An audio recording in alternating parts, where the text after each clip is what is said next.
இன்னைக்கு அமாவாசை தலையைக்கு எடுத்து வச்சிருக்கோம். என்ன பண்ண போறோம் அப்படின்னா, கருவேப்பிலை போட்டு துவையல், கொத்தவரங்காய் கூட்டு, வாழைக்காய் கறிமது, பொள்ளங்கால தயிர் பச்சடி.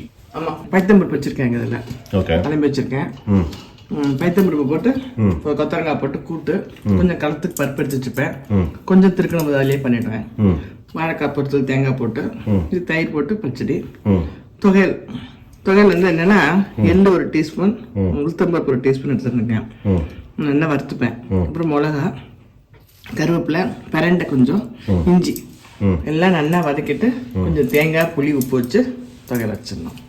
கருவேப்பிலை துவையல் இது வந்து சும்மா உப்பு போட்டு வேக வச்சுட்டு தயிர் கலக்க வேண்டியதான். இது கொஞ்சோண்டு கடுகு, உளுத்தம்பருப்பு போட்டு தேங்காய் போட்டுருவேன். இதுக்கு வந்து பைத்தம்பருப்பு போட்டுட்டு திருப்பி கொஞ்சோண்டு ஜீரகம், உளுத்தம்பருப்பு, மிளகு வறுத்து அரைச்சி விட்டுறேன். ஓகே, பார்க்கலாமா? பைத்தம்பருப்பு வேக வச்சுருக்கேன், பொடலங்காய வச்சுருக்கேன். கொத்தவரங்காய் வந்து கொஞ்சம் வதக்கிட்டு வேக விட்டோம்னா ஒரு நல்லா இருக்கும். இந்த கசப்பெல்லாம் உள்ள கொஞ்சம் ஜாஸ்தியாக இருக்காது. ஸோ வதக்கிட்டு இந்த கல்ச்சட்டில் போட்டுருவேன். அப்புறமா இந்த துவையலுக்கு வறுத்துக்கிறேன். உப்பு எல்லாத்துக்கும் உப்பு போட்டுன்றேன். மஞ்சள். இதுக்கு என்னன்னா, இந்த பரண்டை கொஞ்சம் வச்சிருக்கேன். தோலை பரண்டை தோல் எடுக்கும்போது மட்டும் நல்ல கையில் எண்ணெய் தண்ணி எடுக்கணும், அரிக்கும். நறுக்கி வச்சிருக்கேன். கொஞ்சம் கருவேப்பிலை, இஞ்சி 1 துண்டு, எள்ளு, உளுத்தம்பருப்பு, மிளகாய், அப்புறம் துளியோண்டு எல்லாமே வறுத்துப்பேன் நல்லா. அதுக்கிட்டு துளியோண்டு புளி, உப்பு போட்டு அரைக்கணும். தொகை தேங்காய் கொஞ்சம் போட்டுக்கணும். வறுத்துக்கிறேன். அதுக்கு முன்னாடி நேற்று நீங்க சொன்ன தகவல் வந்து ரொம்ப நல்லா ரசம் போட்டுட்டே இருந்தேன். ஆமா, இந்த நாசிக்ல வந்து அந்த பிரிண்டிங் கரன்சி நோட் இருக்குது. இப்ப வந்து இந்த நித்திய அன்னதானம் சொன்னா பாருங்க, அது ரொம்ப கரெக்ட் ஆக்சுவலா. இல்ல எப்படி சம்பாதிச்சத நம்ம வந்து நம்மளுக்கே போடலன்னு சொல்லிட்டு உட்காந்துருக்கோம். நம்ம அதை பார்த்தா இப்படிதான் வந்தவாளுக்கு எப்படி நல்லா கொடுக்கறதும், பெருமாளுக்கு ஒரு போர்ஷன் டாக்ஸுக்கு அந்த மாதிரி கிளீனா இருக்கும். இந்த மாதிரி வாழ்றவாழ நான் சேமிப்பேன் அப்படிங்கிறார் பெருமாள். பிடிச்ச மாதிரி இது சாஸ்திரத்துல சொன்னதுல நடைமுறைக்கு கொண்டு வரணும். பழகிட்டோம்னா நமக்கு வந்து அது பெருசா தெரியாது. பழகிற வரைக்கும் கஷ்டம். இன்ஃபர்மேஷன் எல்லாமே நல்லா இருந்தது. அப்படியா? தேங்க்யூ. நாசிக் பத்தி சொன்ன இன்ஃபர்மேஷன்லாம் பரண்டை ரசத்துல இருக்கு. பரண்டை ரசம் வீடியோ ஆமா, பார்க்கலாம். இதெல்லாம் நல்லா இருந்தது கேட்கறதுக்கு. ஓகே.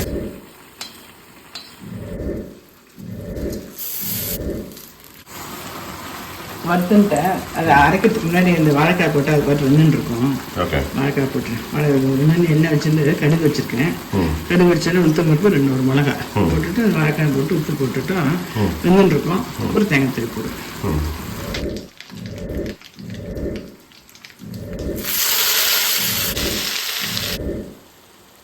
அரைச்சன்ற புளி போட்டிருக்கேன், உப்பு, தேங்காய் அரைச்சன்றேன். உப்பு போல இருந்துருக்குங்களா அந்த பைத்தம்பருப்பு. இன்னொரு ஓப்பனிங் பண்ற அந்த சமையல் வந்து குக்கர் ஈடாகாது. அதாவது அந்த குக்கர்ல வச்சோன்னு தெரியல, அதனால அந்த வயசானவங்கலாம் குக்கர்ல வச்ச சாதம் இந்த மாதிரி வச்சா சமைக்க பிடிக்கல அப்படிங்கிறதுனால அதை சாப்பிட்டு பழகிட்டானா நம்மளுக்கு அப்படிதான் தோணும். எவ்வளோ அழகாக இருக்கும். இப்போ இந்த தேங்காயும் உளுத்தம்பருப்பு வச்சுருக்கேன், மிளகாய் அது வந்து அரைச்சி விட்றேன். தேங்காய், உளுத்தம்பருப்பு, மிளகாய், 2 மிளகு இந்த அரைச்சிருந்ததை போட்டிருக்கேன். இதை கலந்துட்டு தாளிச்சு கொட்ட வேண்டியதுதான். இது வெந்துடுத்து கொஞ்சம். இதுல வந்து தேங்காய் திருப்பி போடுவேன். அது ஆயிடுச்சு, அதே ஆஃப் பண்ணிடுவேன். ஆஃப் பண்ணிட்டு தயிர் தாளிச்சு கொட்ட வேண்டியதாக இருக்குது. இது வந்து திருப்பி வந்து வச்சிருக்கேன். இந்த பருப்பு வந்து ஆயிடுச்சு. ஓகே. ஸோ இன்னைக்கு அமாவாசைக்கு தலிகை வந்து என்ன பண்ணியிருக்கோம்னா, கருவேப்பிலை துவையல், புடலங்காய் தயிர் பச்சடி, கொத்தவரங்காய் கூட்டு, வாழைக்காய் கறிமது, பருப்பு திருக்கணும். அமர்கலம் ஜெயஸ்ரீ, தேங்க்யூ. இந்த தை அமாவாசைக்கு ஒரு புகழ்பெற்ற பெருமாள் ஸ்தலம் பார்க்க போகிறோம்.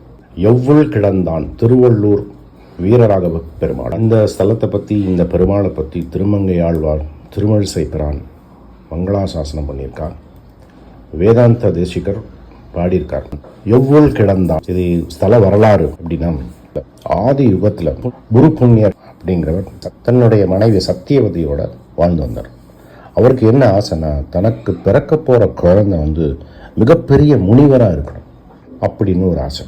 அதனால புத்திரகாமேஷ்டி யாகம் பண்றார். சாலி ஹோமம் அப்படின்னு சொல்லுவாங்க. புத்திரகாமேஷ்டி யாகம் பண்ணி ஒரு குழந்தை பிறக்கிறது. பெருமாள் கிருபையிலான ஒரு குழந்தை பிறக்கிறது. சாலிஹோத்திரத்தில் பிறந்தனால அந்த குழந்தைக்கு சாலிஹோத்திரன் அப்படின்னு பேர் வைக்கிறான். அவர் வளர்ந்து மிகப்பெரிய ஞானியாக முனிவராக வந்ததுக்கப்புறம் ஒரு தை அமாவாசை அன்னைக்கு இந்த ஸ்தலத்துக்கு வரார். திருவள்ளூர் வீரராகவ பெருமாளை பார்க்கறதுக்கு வரார். இங்கே நம்ம நேற்று பிரண்டை ரசம் வீடியோவில் ஒரு தகவல் பார்த்தோம். பெருமாள் 6 விதமான மனுஷால சேவிக்கிறா அப்படின்னு பார்த்தோம். அதில் ஒன்று நித்திய அன்னதானம். அதாவது தன்னுடைய வருமானத்தில் 6ல் 1 பங்கு அரசனுக்கு, 2வது பங்கு பித்ருக்கள், 3வது பங்கு பெருமாள், 4வது பங்கு அதிதி, 5வது பங்கு சுற்றத்தார், 6வது பங்கு தனது குடும்பத்திற்கு. இந்த மாதிரி வாழ்க்கை முறையை வாழ்ந்துட்டு வரார் அந்த சாலிஹோத்திரன். வருஷத்துக்கு ஒரு தடவை தான் சாப்பிடுவார். வருஷம் பூரா தவம். ஒரு நாள் ஒரு வருஷம் பூர்த்தி ஆயிட்டு அன்னைக்கு சாப்பிட்ற நாள். இந்த வருஷ கிரமத்தில் 6ல் 1 பங்கு எல்லாருக்கும் கொடுத்துட்டு ஒரு விருந்தாளி வரணும், அதிதி வரணும் அப்படின்னு காத்துட்டு இருக்காரு. அது கொடுத்து முடிச்சிட்டதுக்கு அப்புறம் தான் சாப்பிடணும். அப்போ ஒரு வயசான தோற்றத்தில் பெருமாள் வரார். அவர்கிட்ட வாங்கிக்கிறார். சாப்பிட்டுட்டு பெருமாள் சாலிஹோத்திரனையே பார்க்குறார். சாலிஹோத்திரனுக்கு புரியுறது இன்னும் பசி ஆறலை அப்படின்னு. தனக்குன்னு வச்சிருந்த அந்த பாகத்தையும் அவருக்கே கொடுக்குறார். சாப்பிடுங்க அப்படின்னு. சாப்பிட்டுட்டு சந்தோஷமாக கிளம்பிடுறார் பெருமாள். திருப்பி தவம் 1 வருட காலம். சாப்பாடு கிடையாது, ஜலம் கிடையாது. அப்படியே 1 வருஷம் தவம் இருக்கார். திருப்பி அடுத்த தை அமாவாசை அன்னைக்கு அதே மாதிரி பெருமாள் வரார். வயசான தோட்டத்தில் வரார். தன்னுடைய பங்கை வாங்கி சாப்பிட்றார். சாப்பிட்டுட்டு போறல அப்படிங்கிறார்.